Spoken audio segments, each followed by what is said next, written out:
Welcome back to part 2 of our delicious conversation with retired Air Force Commander J. Scot Heathman.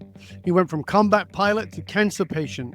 Part 1 of this show, we got into his whole evolution from being a kid who was fascinated with Star Wars to becoming a pilot to becoming a commander, and that evolution that eventually led to being rear-ended and finding out from just a car accident that there was a brain tumor in his head and how that changed him.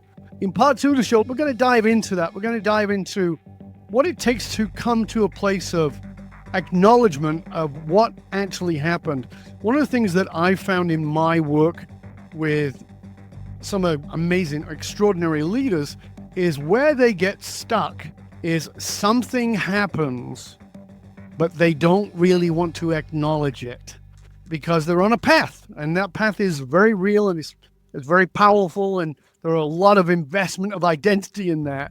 And acknowledging this event, whether that was a diagnosis or some kind of loss or tragedy or whatever it might be, means they have to re-examine their identity. And so for you, Scott, being this guy, this pilot with 20 plus years of experience, having lived your dream from Star Wars to commander, and I've moved around in 33,000 people under your command. There's a lot of identity in that, mate. There's a shit ton of identity in that. And then suddenly, oh, did you know you had a brain tumor? No. And did you know that that's going to mess with your identity? Certainly not. Talk to us about that. I'm really fascinated about what that brought up with you. Maybe not instantly, but over time. I think when I reflect back on it now, I'm very thankful it happened at the tail end of my flying career, meaning, my later years as a colonel in these strategic leadership roles and really focused on that. Flying is just something I still have to do to maintain my currency and training and things like that. But, it's not my primary duties anymore. Had this happen, I think, as a young captain, let's say, I think I would have really struggled with it because it would have been like, my dream is getting cut down at that point, and I worked so hard to get to it. And you see this all the time with athletes or musicians or some of them that have been stricken by some adversity. You see the struggle that some of them have if they haven't been able to kind of spend some time with their dream probably for that long. It's horrific to watch that. But I think for me, the one thing that helped me was I just kept saying to myself, what's more fearful? What's a place that's going to give me a lot of fear? Is it being a victim, or is it just moving on with what I got now? And what scared me to death was playing victim, was being a victim. And I just kept telling myself, I am not going to be a victim of this because I won't like myself. I don't think my family would like to be around me, my friends, my colleagues. And I think that scared me to death. And I said, I'm going to do whatever I can to fight that. And I think one of the key aspects is to accept that this is happening. Don't try to hide it. Don't try to just move on like nothing's happening. Accept it, acknowledge it, and that will provide me a little bit better foundation to be able to move forward. And I'm a firm believer even today, as I was writing my book about this, if you do not go through that first step, you can't heal. And it's no mystery that acknowledgement and acceptance, much like if someone goes through Alcoholics Anonymous, the first step is, hi, my name is Scott, I have a problem. But until you can get to that point, psychologically, you can't really, truly move forward.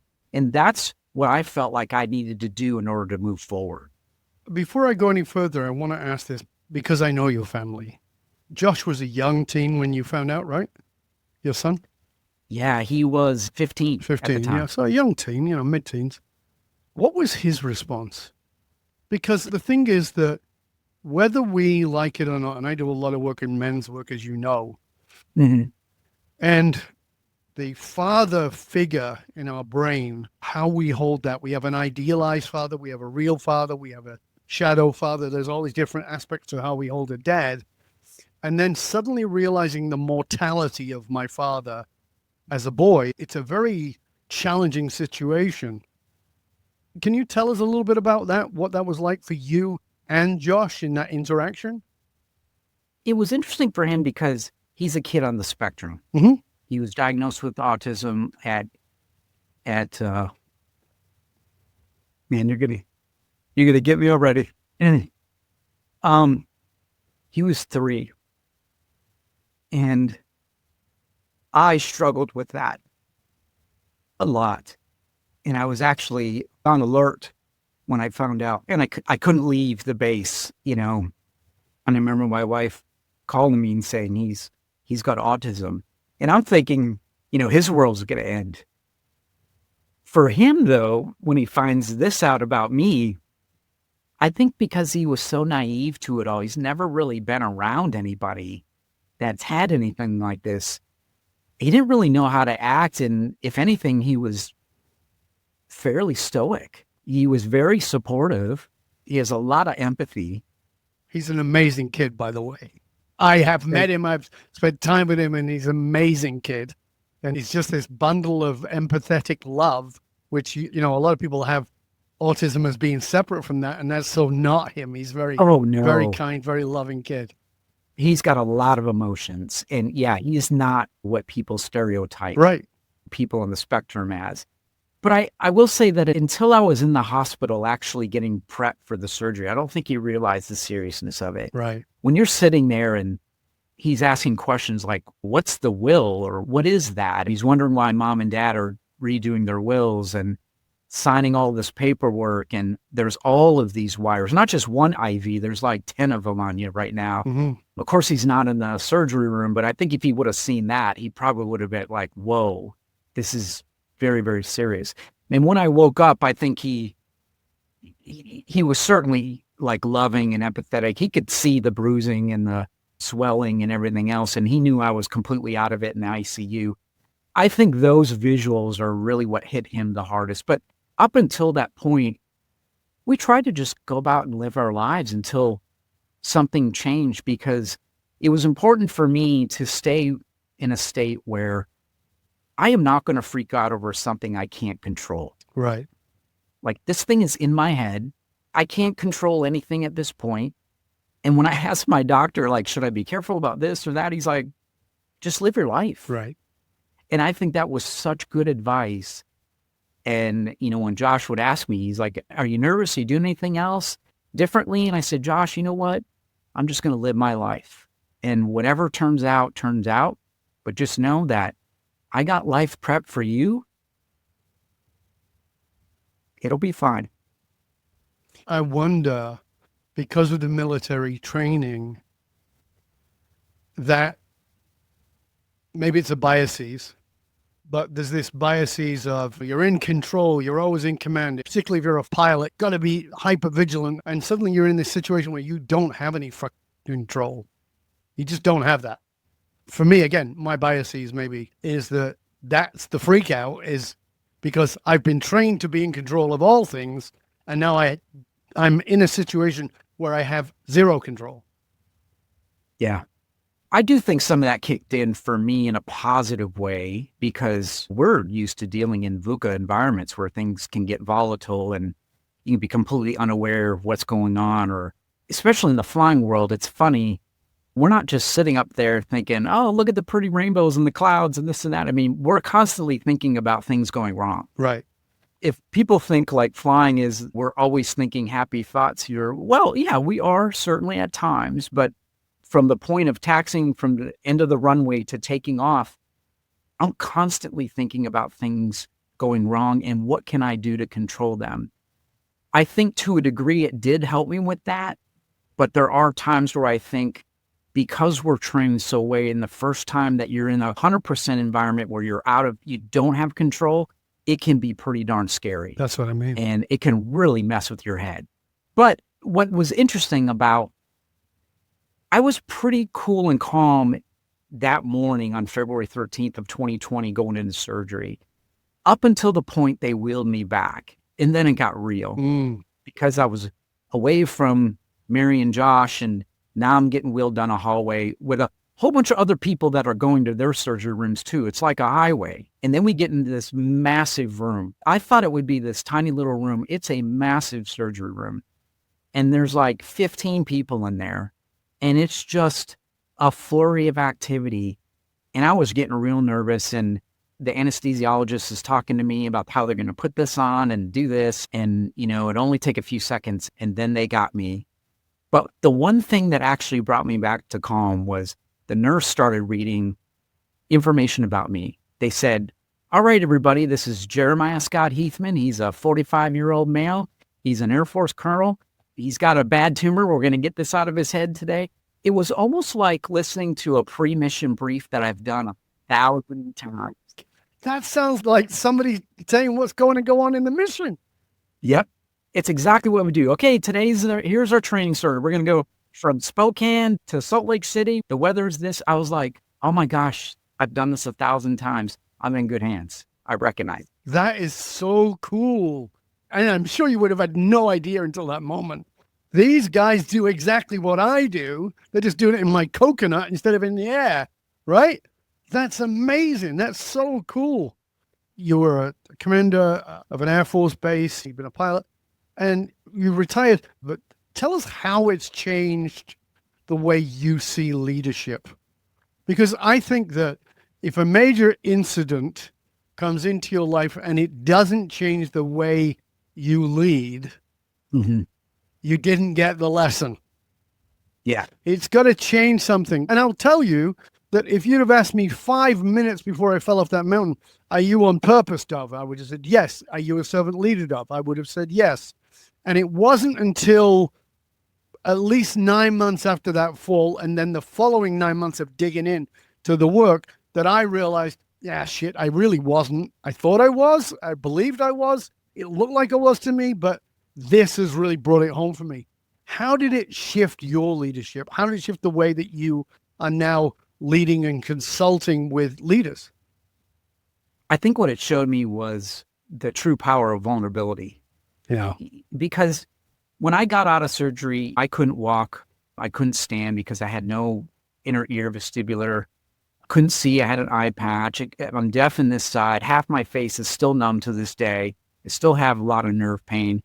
I had to go through occupational, physical, speech therapy. You get all this too. Lots of therapy, a lot of great people. But when you can't do the basics in life anymore, it kind of grounds you back to like, well, what is most important right now? Yep. And what do I actually have control over? Well, I have control over several of my faculties. I can still do a couple things. If I hold a book over my head, I can kind of see the words clearly. And the book that I grabbed was Meditations by Marcus Aurelius. Because here's a guy 2,000 years ago who was a commander, who was an emperor of Rome, who's lost children. He's faced great adversity. He's faced pandemics, which we were at the beginning of one when I came out of surgery. Right. The COVID pandemic. And I thought, he's got to have some answers. And I felt like I was talking to a teammate reading this book. And in there, he talked about, and I'll paraphrase a couple things here. He would write, there's nothing that happens to us that we can't bear or that we can't get through, regardless of how awful it may be. We're not designed just to hurt and hurt and hurt. We'll find a way as human beings. We can endure. And he talked a lot about adjusting mindset and thinking about your mindset. And that just kind of gave me the motivation to think about not only how am I going to go through my healing process, but as a leader, how am I going to talk about this? Mm-hmm. At first, I was like, well, my team knows that I'm not in command anymore because I came out of command for several months. Right. And the deputy commander basically stepped in and became the new commander. And that's what the military does. It's greatly designed that way so that there's no gaps in command. But at some point, I can still choose whether I'm going to talk about this when I get back or am I not going to talk about this. I chose to talk about it. And I think what I saw, the change in the people around me was they didn't view me as just the colonel at the top anymore. They actually viewed me as a human being. Right. And I think at times we all probably are in followership roles, probably 85, 90% of our lives if we're working. And you may not be the supervisor, but should you find yourself in a supervisory position or a manager or a boss, CEO or whatever, it can get lonely at the top, but we often view those leaders, well, not necessarily as human at times. Like we think sometimes they're infallible Yep. or they can't get hurt or nothing can happen to them. But I tell you, when I started talking about what was happening with me and how I was getting through this and the fact that, yeah, they all saw me go through 30 rounds of radiation every day. I would go to work, go to a couple meetings, and I'd drive to my radiation treatments. I started taking people with me. They didn't see me as just the commander anymore. They saw me as the colonel, the commander, but also a human being. Yes. And they started to open up. And that's the weirdest thing. And the most natural thing too about cultures is we tend to mirror each other. And when they see somebody expressing themselves that they're not at their absolute peak anymore, they're suffering a little bit, but they're doing okay. And they're talking about how they're getting through it. It almost gave my subordinates permission to talk. Even though I didn't need to give them permission, they just needed to, I think, see it at times that, wow, he's talking about all of this. Maybe it's okay that I talk about what I'm dealing with. Or maybe I should go get help. Or maybe I should go see a doctor too. So what I saw for the first time was a lot of people sharing very vulnerable things with each other, which actually made us a really high-performing team. We ended up developing a culture of high trust. And cultures with high trust will achieve high performance, will achieve greatness. I'm a firm believer in that. It's interesting, isn't it, Scott? I talked about this when I was at the base speaking, is that we've got this stupid idea. And that's what I said I loved about being at your base, is that I got to meet people who were very vulnerable with me. And I thought it was really beautiful to see. And that was before all this, that you'd already embedded that in place. Certainly we see it at a military level, I see it at a very high level corporate and even political level, is that I'm not going to show any vulnerability. You're never going to have any trust until you do. And we've got this psychological thing going on that if I'm vulnerable, I'm weak. And if I'm weak, nobody's going to trust me. And it's like, no, if I'm vulnerable, I'm strong. And because of that vulnerability and being strong enough to show it, you're going to trust me with your vulnerability. And it's not about us all sitting around and having a good cry together and pissing, moaning, and whining. It's about how do we help each other get through this? How do we come together? And I think that you've done that so well before all this. So I'm really interested to see how it accelerated into this. How are you taking that into the corporate environment? How are you taking that into the work that you do now? Well, again, I'm not afraid to talk about it. So I do share a lot of this, depending on the content or the story, or maybe it's another podcast. I do talk about it quite a bit. And the interesting thing that I'm seeing is people reaching out saying, hey, I've got a brother that was just diagnosed. Would you mind maybe spending a little bit of time? Like, absolutely. From a professional standpoint and through the power of just social media, I'm seeing connections here form with people kind of sharing maybe some tough things they're going through. In my work setting, I spend a lot of time teaching emotional intelligence courses. Mm-hmm. And we talk a lot about all the components: self-awareness, self-management, social awareness, relationship management. And one of those key pieces in there that Daniel Goleman has spent a lot of time talking about in his research was empathy. Mm-hmm. Leaders, I think, to tackle this problem set of disengagement, I think they need to lean into empathy. I'm not saying that you need to coddle your people. I'm not saying that by any stretch. No. Empathy is actually being present with your folks and not just maybe staring at your cell phone while you're listening to somebody stand at your doorway giving you a 5-minute update on a staff meeting they were in. It's about getting to know people below the surface of the water, not just by what you see above the water, but like maybe asking better questions about, hey, tell me how you're doing today. What's something great that happened today? Instead of saying, what's up, as you pass them in the hallway and not say another thing in response. So you're saying that, and you're saying that you're taking this into the corporate environment. And at the same time, Elon Musk has just been running Doge and said that empathy is the greatest threat to Western civilization, which is like, holy shit, dude, you need some help. Yeah. Personally, that's my judgment of it, and I own it as complete judgment. We're seeing pretty unempathetic leadership from Pete. What's his name? Oh, the Secretary of Defense? Yeah, Secretary of Defense. I mean, just severe lack of empathy in there too.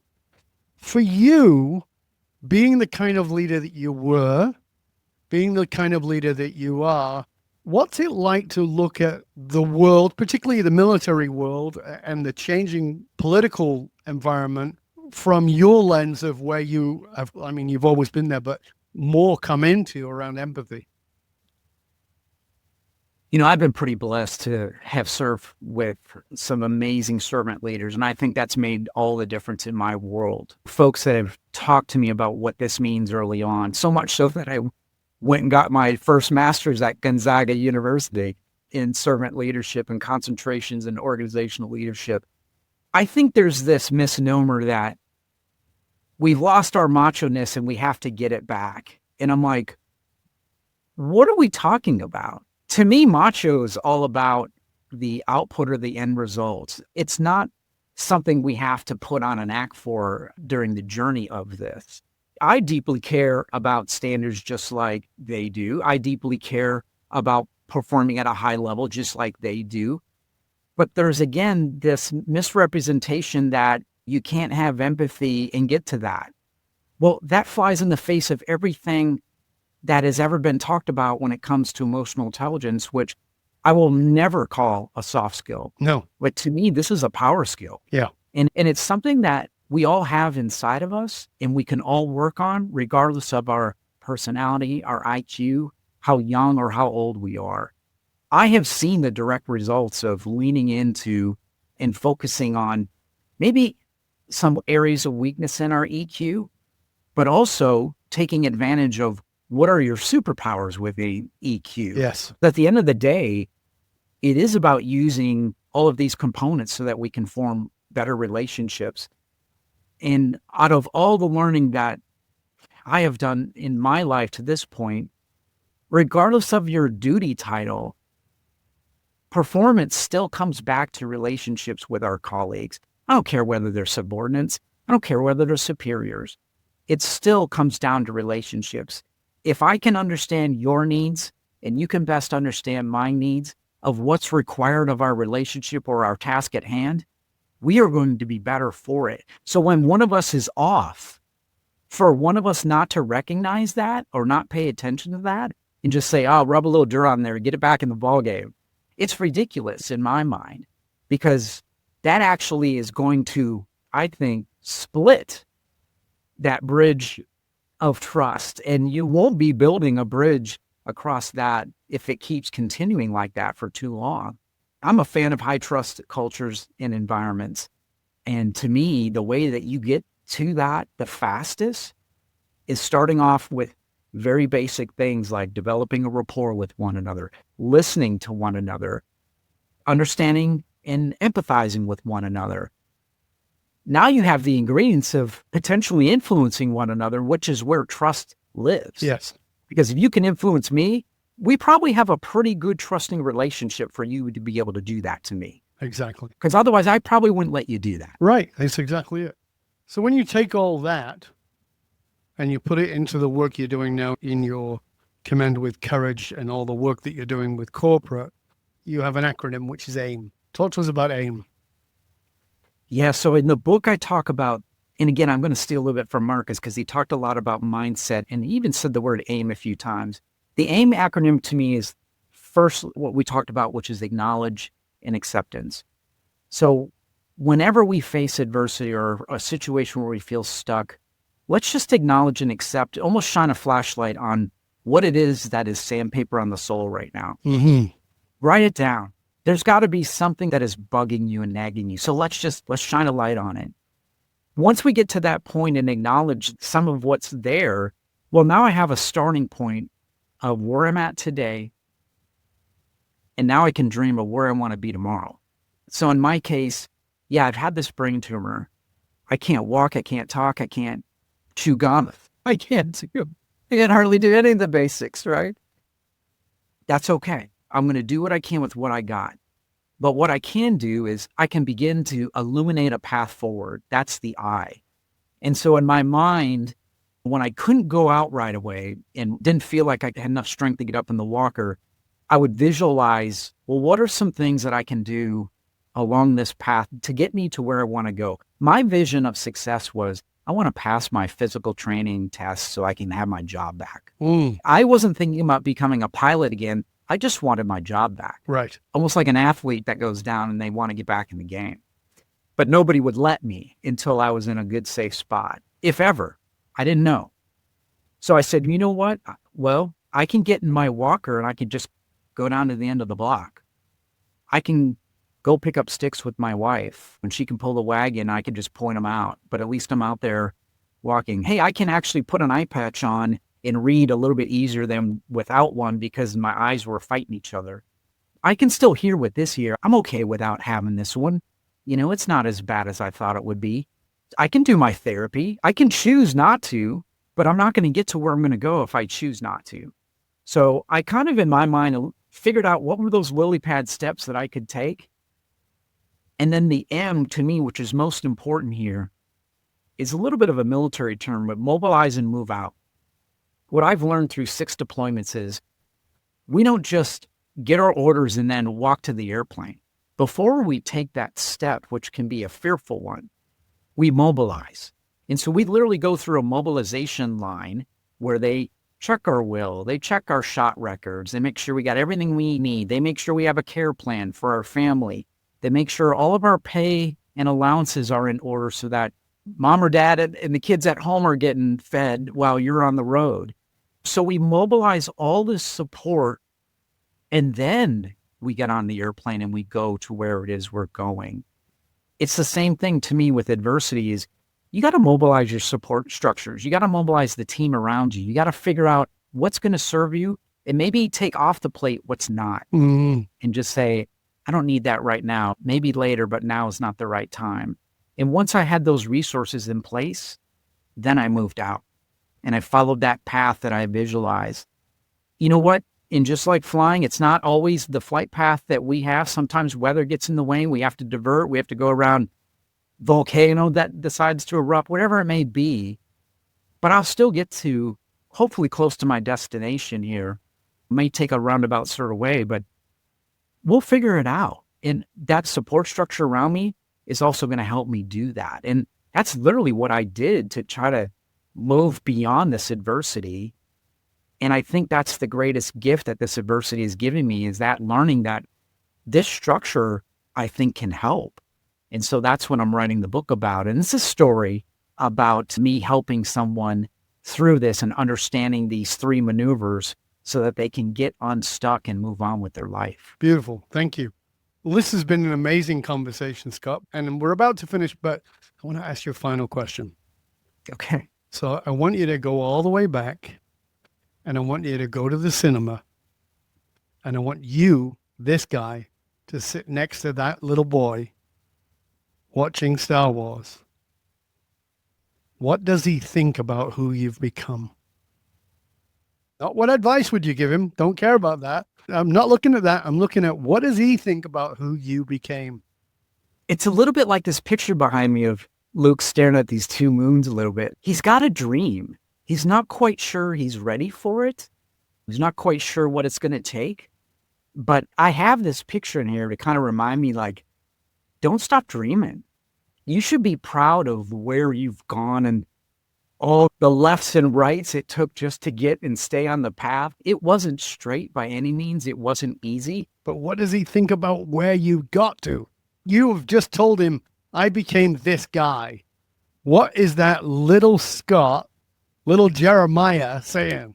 I think he's saying, holy shit. Yeah. Like, look at your life. You've lived 3 lives right now at age 50. And I can't wait to see what you do in the back 9. I think that's what he's saying to me. I think he's pretty proud. And I will say, I'm very excited to see what the next 50 years brings. I'm not done yet. Excellent, mate.